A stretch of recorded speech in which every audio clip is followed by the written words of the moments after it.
మీరు ఎప్పుడైనా ఆర్బిట్రేటర్ అనే వర్డ్ విన్నారా? అంటే దీని అర్థం a person who is chosen to settle a disagreement or a person appointed by two parties to resolve a dispute.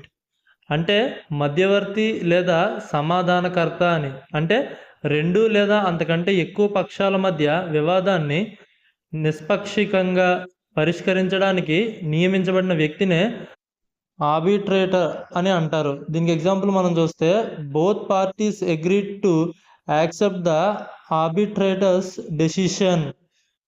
అంటే రెండు పక్షాలు మధ్యవర్తి నిర్ణయాన్ని అంగీకరించడానికి సమ్మతించాయి అని అర్థము. ఎవరైనా ఇద్దరు వ్యక్తులు లేదా రెండు సమూహాల మధ్య ఏదైనా గొడవ జరిగినప్పుడు మధ్యలో ఒక వ్యక్తి వచ్చి వారి మధ్య తగువ చెప్పడానికి వచ్చిన వ్యక్తినే ఆర్బిట్రేటర్ అనే వర్డ్తో మనం చెప్పవచ్చును. వీడియో నచ్చితే లైక్ చేయండి, వీలైతే ఛానల్ సబ్స్క్రైబ్ చేసుకోండి. Thanks for watching.